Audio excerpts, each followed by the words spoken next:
Okay, so the reason I'm trying to stay out of Zoom is that it means that I'm this big, and I know that that's hard.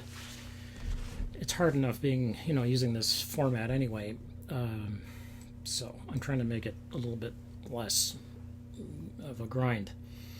Okay, so early in the 20th century, it became clear that basically the internal combustion engine was going to be the power of the 20th century. And this wasn't clear at all. I mean, burning was oil was hard to get, and there wasn't there were, as people were discovering in the late 19th century and the early 20th century, there were reserves of oil in Texas, the easiest place to get it. And you needed to get, mining was, and drilling for oil particularly, was really new. I mean, this wasn't something that was done. It was a new science.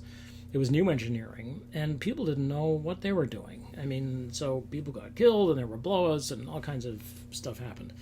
And if you haven't seen Paul Thomas Anderson's filming of Theodore Dreiser's novel Oil, I recommend it. I mean, it's a very the film is amazing. It's called There Will Be Blood, and it does show you though the sort of the beginning of the oil industry in the Southwest. So, but until that time, it was steam power, and steam is basically you have to build up pressure, steam pressure in a boiler, which is just like a kettle, really, a kettle that doesn't have a spout, right? So it's a kettle that's closed. So you build up a bunch of pressure in the kettle, and then when you let the pressure off, like you have a valve, and you let the pressure off, you use it to drive wheels and or belts or whatever you want to use it to drive. And you can imagine the problems that come along with that. That you build up pressure in a container, but that is has not been properly made or is made of flawed materials or something like that. And there's going to be an explosion. There are going to be explosions, and the explosion is going to turn the container, or the jar, as it's sometimes called, into a shrapnel and kill everybody. And there are going to be fires, and so on. The other thing about steam power is that it requires that you keep on fueling the boiler, and so you've got to use it's what is called external combustion, because the steam, there's the vessel. Just think about a kettle. So there's a steam engine, or there's the vessel in the steam engine, a kettle, and you have to boil the water inside the kettle. Okay, how are you going to do that? Well, the way we do that now, if you have a kettle, you've got two options, basically. Well, you've got other options, but you're probably using one of two options. Either you put it on the stove and turn on the burner, or turn on the gas, whatever it is, and heat up the water, and then you get it to boil. Or there already is an element inside the kettle. You plug the kettle in. It's an electric kettle. You plug the kettle in, it heats up an element. Same thing as putting it on the stove, and it boils the water, right? Then you make steam. Okay, yay. Well, the problem with that is that it takes a lot of power to make power. So the way to make the power of steam that you could use then to drive, say, mostly trains, but also boats, mostly trains and boats, and then factories, because early factories in the 19th century and the early 20th century were steam powered. Most of them. And you'll see these incredible belt systems that are running. It's a central generator. There's a central power generation plant. And the power is steam, which means that you have to keep on feeding a furnace to burn, to make heat, to boil the water, to make steam, to build up pressure, and so on. And so what you're going to burn is probably, you can't burn wood, because wood is not energy dense enough. And the main difference here is that each material has a certain energy density, is the best way of putting it. This is not the correct scientific term, but basically in any material, if you burn it, there will be a certain amount of energy given off as heat. So if you take a piece of wood and you think about burning that piece of wood in, say, a stove or in a fireplace, it's going to produce a bunch of heat. Well, if you take the equivalent amount of coal and you burn it in a fireplace, it's going to be a lot hotter because there's a lot more power, essentially, to be released in that lump of coal than there is in the same amount of wood. So you got a block of wood like this, lump of coal like this. The lump of coal has more in it, right?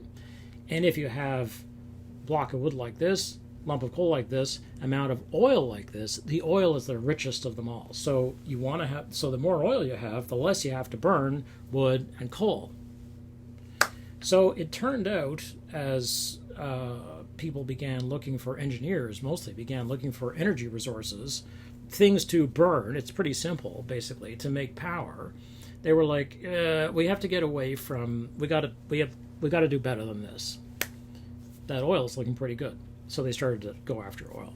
So their shift from steam power to oil power, because they were like, well, wait a second, why are we burning oil to make steam?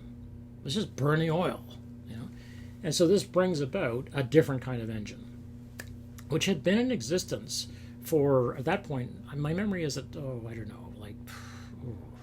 at least 30, maybe 50 years. I'm really sorry about this. I'm not up. I do not remember my engine history. I used to know this stuff. But basically, there's external combustion. So you've got, remember, a kettle with a burner underneath it, right? So it's outside the stuff you're heating up. But what if you're heating up the stuff itself, right? What if you're using it directly? And if you can use it directly, there's less loss, basically. So that's what you want to do. So in an internal combustion engine, you take the material you want to burn and you put it inside the actual engine, right? Because it's much more efficient that way. Burn it outside, not efficient. Put it inside the engine, much more efficient. So we go from external combustion engines to internal combustion engines, which are just called IC engines, usually. Sometimes you'll see ICE. Or IC mill. Sometimes you'll see an engine referred to as a mill. That's usually for a car, but they'll say that IC mill is running hot or whatever it is. Okay. But these days, just about everything is either internal combustion or electric. But where did the electric come from? And did it come from hydro or solar, wind power, or did it come from burning oil? Because a great deal of our electricity comes from burning oil. We're still burning fossil fuels, even though we have clean electricity or natural gas. Okay, so there are different kinds of fuel. And rarely, but in Ontario still, nuclear generation. This is another whole thing. It's the same basic idea. You're still using a nuclear reaction to make heat, to boil water, which is making steam, which is turning a turbine. Same basic idea. Okay. So before before the 20th century, that is, before 1900, there wasn't a lot of interest really in the Middle East, particularly. I mean, there was interest in it the way colonialists are always interested in extra land and stuff they don't own. They're like, hey, we'd like to have that. We'd like to own your land. We'd like you to work for us. It's like, oh, yeah, okay. The way all colonialists operate. But the oil reserves weren't really. They were like, well, what's that? But by the time we get to the 20th century, the beginning of the 20th century, Western nations are interested in oil reserves, and they begin to focus more and more on what is happening in the Middle East. And this is why European countries, before World War II, try to control not just the oil itself, but the politics of what's happening on top of the countries, that is, in the countries, on top of the oil. Because who owns the countries owns the oil. So you get people who are the British, who are interested in South Asia, India, what we now call South Asia, typically, but it's still called India, and Egypt, there's parts of North Africa, and so on. So the Iraq becomes of great interest to the West by World War I.